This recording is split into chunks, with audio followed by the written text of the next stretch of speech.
Hey everybody, it's Brian Haskins here, and I want to make a video to talk a little bit about comping properties and knowing how to do things that is going to make it easier for you as a new investor. So one of the things that I teach my students is really all about evaluating properties first, which is going to be slightly more simple than actually formulating an offer, but the concepts and the principles are still going to be the same. So let's take a minute and talk about understanding what comps are. So comps are basically comparable properties or what other sold properties have sold for. So what we want to look for is essentially only sold properties. So if you're using any kind of tool, PropStream, Zillow, doesn't matter. We need to find sold properties, number one. We want to start with as close of properties as possible. So what that means basically is we want to start out with a quarter mile. We don't want to go over any major roadways, any major like railroad tracks or anything like that. We want to try to keep the results as close as possible. So like typically 6 months. If you go a little bit further back, that's fine, but we want to start as close as possible. We also want to deal with very similar square foot because again, what we're looking for is comparable properties. And what that means is what are the same types of properties and what do they sell for? Now this is much easier if you're in a scenario to where there's lots of properties nearby, but if you're in a more rural area or certain things like that, we may have to get a little more creative. So I wanted to share with you a couple different principles that I use today to make things a lot easier for you. So another thing we look at is that we want to keep a similar year build. So typically I like to try to keep it within basically 5 to maybe 10 years. We also want to do the same bedrooms and bathrooms, the same property class if you're doing residential or if you're doing land or whatever you're comping. And then we want to do the same property type. So single family or multifamily, whatever you're looking at. But that's where we want to start out at. And then we want to kind of move back a little further in time or a little further out to get more information. But again, it's important to make sure that we're comparing similar types of property. So I'm going to get logged into my PropStream account, just show you real quickly, just a really simple example of what we kind of look for. So it makes no difference what the property address is. But basically what we want to look for is that when we're looking at an area like this, we want to make sure that we are using comparable properties. So this particular property here, 1854 Timbers West Boulevard, Rockledge, Florida. So if we're using a tool like PropStream, one of the things that we want to look for is we can click right here where it says comparables and nearby listings. And one of the things that it does for us is it's going to give us similar properties that have sold. Now, one of the other things that we can kind of look at and see here is that our property here is in a much different area than something like this. So you can see all these houses here, but this house right here is very rural. It's in a much different area, and there's hardly any properties that have sold nearby. So when we scroll in here, we can see, okay, well, this property is right in the middle of nowhere. It's going to be very, very hard to comp. So one of the things that we want to kind of look at is obviously right off the bat, we want to make sure that we're not looking at properties like this. Like this is a pretty large property. We can see that it's probably sitting on a lot of land. It's much easier to comp properties whenever we're dealing with areas like this. So it's going to be much more smaller. So if we did a list like this is going to be a little bit closer to kind of what a lot of you are going to be looking at. So if we pop that in there, now we can see that we've got a lot of information. Now we can see this is part of a neighborhood. So this is really helpful because a lot of these properties were probably built at a similar time. So if we look at this particular property, we can see you're built 1977. So if we come over here and we start to look at some of these other properties, we can see, let's see, when was it built? 1966. All right, so it's a little bit different there, about 10-year difference. We can see here, this was built in 1968. So those are all things that we want to kind of compare whenever we're looking at these properties. But let's just say that we start with this particular property here. We go comparable and nearby listings. So one of the things to kind of consider is that when we're looking at these nearby properties, PropStream is going to give us the closest properties that we can get. Now, date range of sold properties we're looking at, we can see here, this is about a 1-year date range. We can also see square footage is roughly about 20%. It's listed at about half a mile distance. Now, our particular property, let's scroll up and look and see what we have here. So it's a 3-bedroom, 2-bathroom.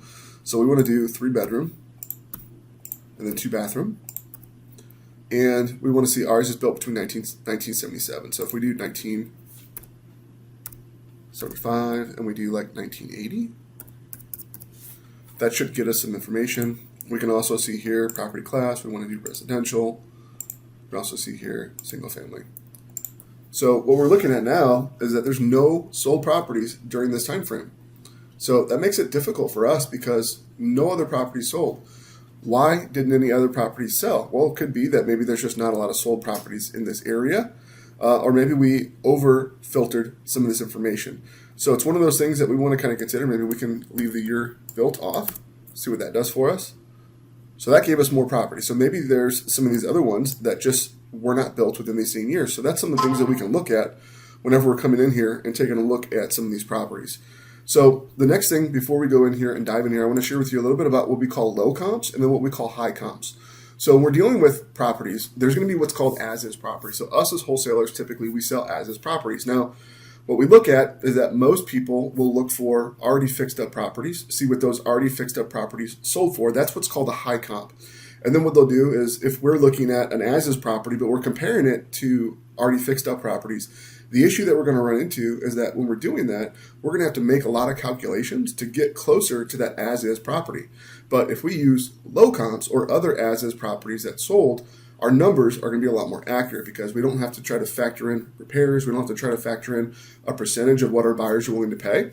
We can see that if retail properties are selling at this price, but as-is properties are selling here, well, then now we know that our offer needs to be underneath that other as-is property as long as it's a similar type of property.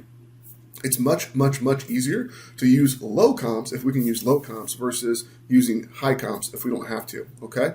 Now, if you're in an area where there are no comps or no comparable properties, then what we can do is we can use whatever the Zestimate is or our prop stream value and factor that just like what we call our ARV is. So when it comes to looking at properties like this, if we scroll over a little bit, we can see here that some of these properties are sold for higher and lower. So our value is going to be 262. That's what PropStream calls that. So if that's 262, well, then if we look at right here, this particular property, well, it sold for, we can look and see the date on that. It's sold for 181. Well, that tells us this is probably an as-is property, whereas this other one, 240, is going to be more of a retail. This one here, 309.